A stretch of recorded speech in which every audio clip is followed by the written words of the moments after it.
Hi, welcome to Grateful Acres Farmstead. Today we are going to do some pressure canning of some roast beef, which is part of our CANUARY.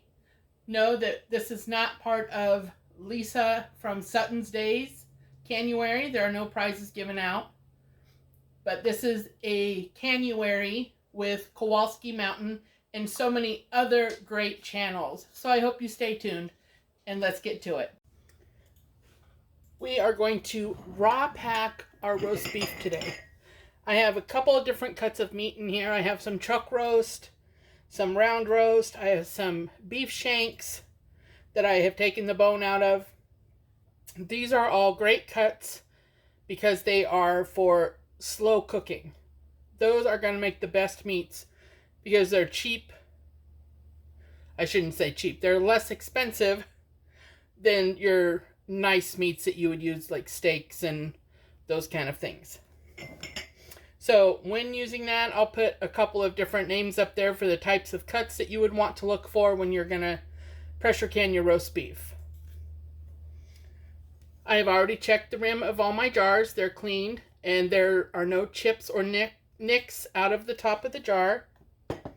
I have my vinegar, which after I wipe the rim of my jar, I will put that vinegar into the canner so that it will help with the lime scale on all of our jars because we have really hard water. I've got, of course, my roast beef. I've got my lids that are sitting in hot water. They're not being boiled. I have my rings.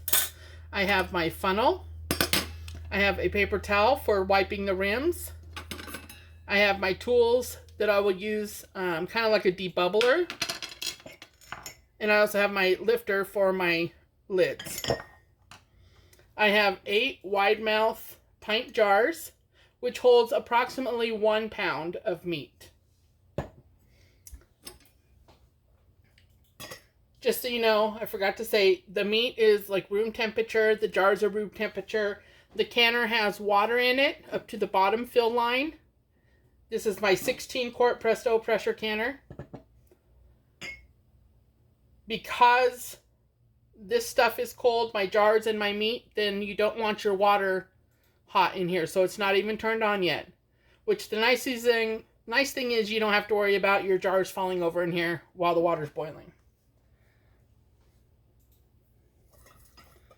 So you're going to put your roast down in there. You're going to pack it as full as you can with the funnel on.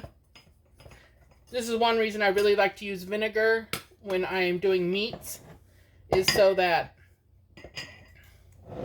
you can get any fat off of the edge there. And don't forget, you're going to want your 1-inch headspace. So you're going to push this meat down in there. Okay?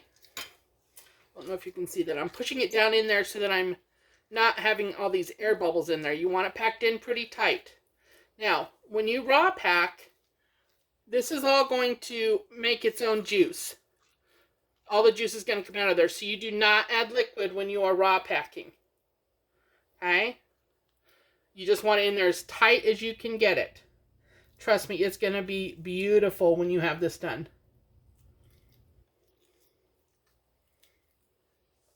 And I'm going to go ahead and do all these and then I'll go through and wipe them so as not to get the paper towel dirty. So I can wash my hands before that.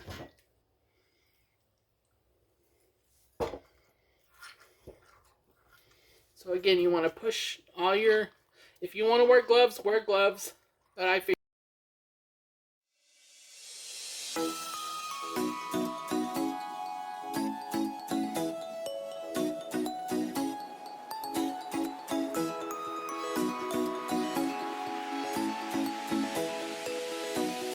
but I know some people don't like the touch of the raw meat, the feel of it.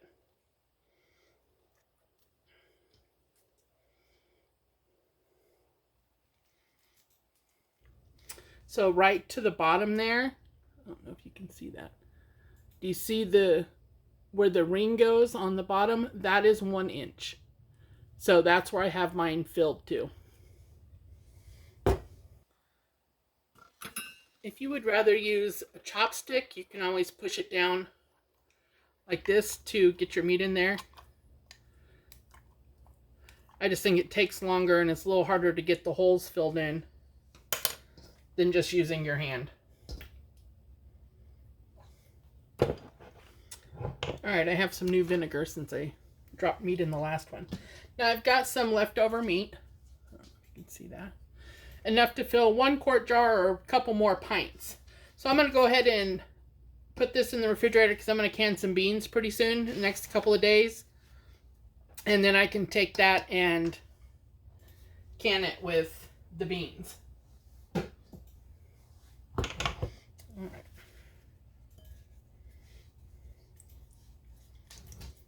So you want to make sure that you do a really good job getting any fat or grease off of the, off the lip of the jar. All right. So I'm going to do all those and then I can go through and put the lids on. Line up my jars for those of us that are a little OCD about the name lining up with the jar. My little OCD friends, you know who you are.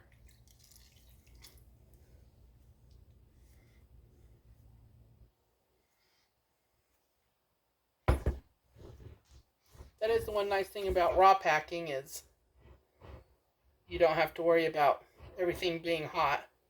So you can handle things a little bit easier. Remember, you're going to turn your towel around each time so that it's not putting, you know, the grease and stuff back on there. See how packed in that is? You're not going to find any holes in there, which is great. Makes for a great end product.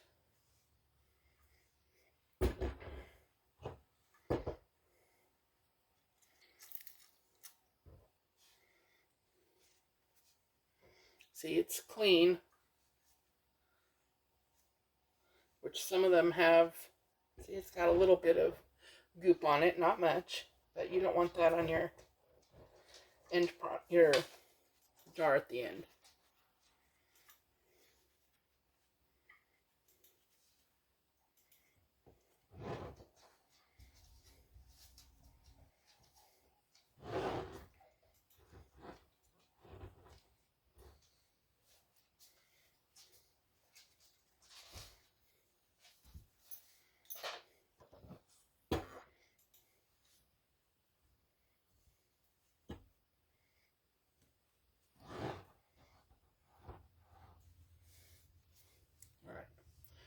That in the water. It is not necessary to do that. Just want to make sure I reiterate that. I also have 8 lids in here because if you drop one on the floor or something, then you want to have a spare available to put on your jars. And did again the classic this direction, you know, each direction.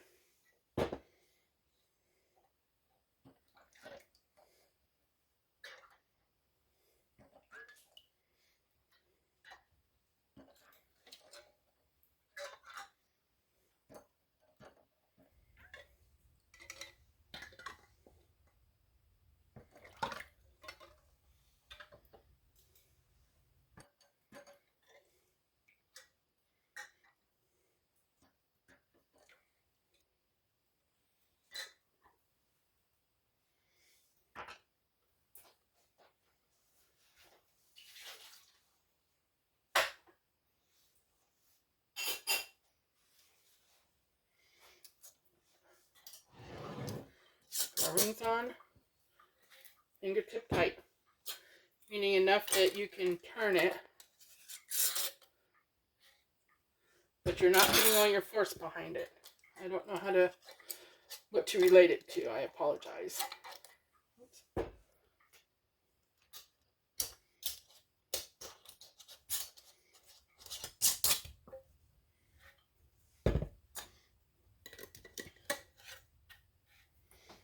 Start putting those in there because the water's the same temperature as the jars, so you don't have to worry about them cracking from a temperature change.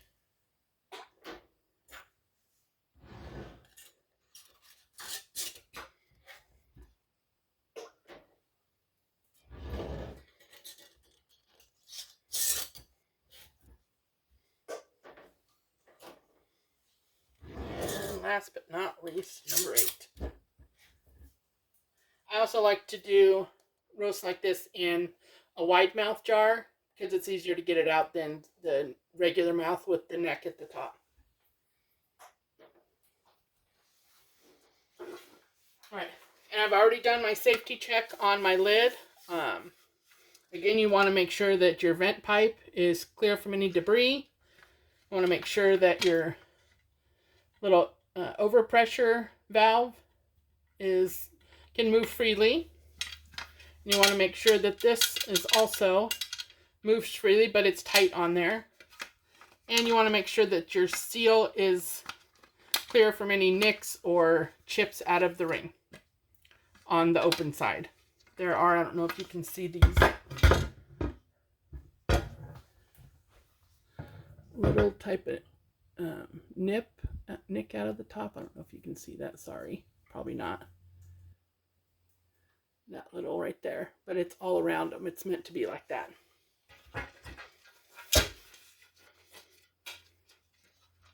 All right, you're gonna match up your V's on the lid as well as on the handle. You're gonna twist it closed. All right, then you're gonna turn your stove on to a low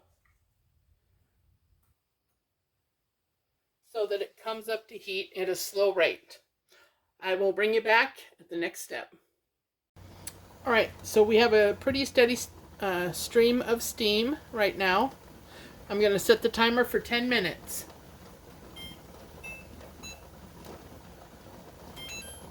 When that goes off, I'm going to put my weight on for my altitude. I need 10 pounds of pressure.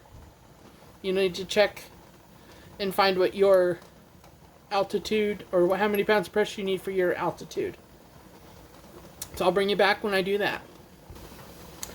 All right, 10-minute timer has gone off, so we're going to put the weight on. You're going to see that pop up. So now that that's popped up, we'll wait for the gauge to go to 11 pounds of pressure, which is, we need 10 to 11. It won't hurt anything if it goes a little higher, just that's what you want to try to keep it at. This will start rocking like this, okay? Bring you back when that starts happening. All right, my pressure gauge right here is between 10 and 11 pounds, and the little weight is rocking, and that's about where you want it to rock. You don't want it to go too much faster or too much harder on there.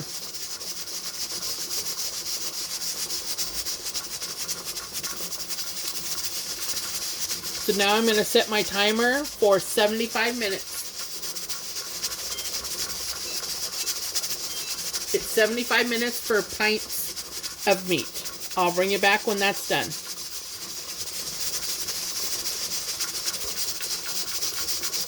At the end of the 75 minutes, you're going to wait. The pressure drop, you'll turn off the heat. If you have an electric or glass top stove, you're going to need to move it off of the burner. I have a gas stove, so I'll just turn off the heat and I can leave it sitting where it's at. You want the pressure gauge to drop down to 0. Your little pressure lock will drop down and this will stop rocking. Do not try to remove that until that's dropped and that's dropped. That has stopped rocking. Don't do it. Alright, my timer just went off, so I'm going to turn the heat off. I'm going to wait for this to come down in pressure to 0. This will stop rocking. Again, remember, don't take this off. Leave it alone. And the little pressure button back here will drop down as well. I'll bring you back when that's happened. Alright, so the gauge is down to 0. The pressure lock has fallen down, and this has stopped. So we're going to take this off. All right.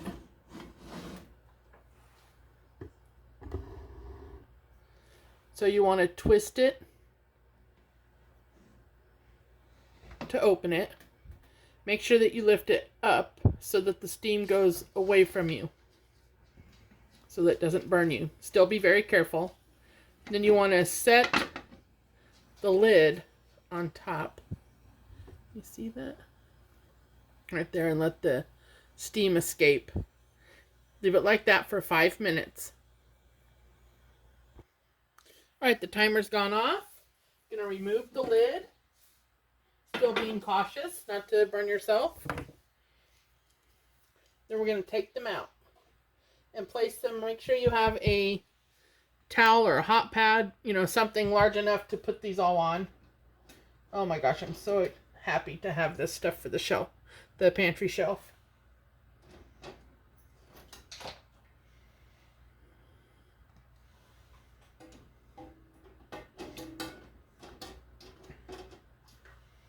Make sure you put space in between them when you're letting them cool. You want the airflow around it.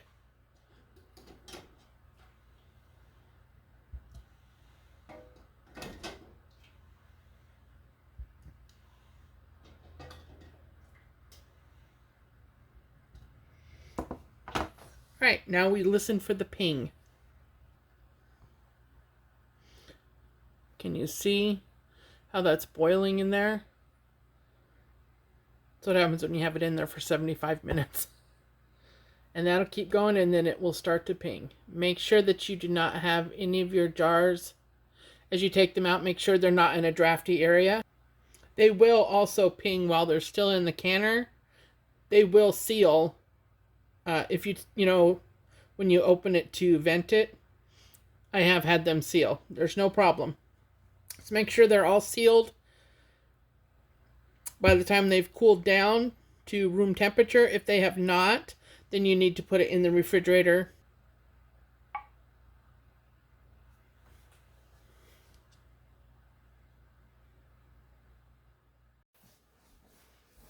Thank you so much for joining me today. I hope you enjoyed the video.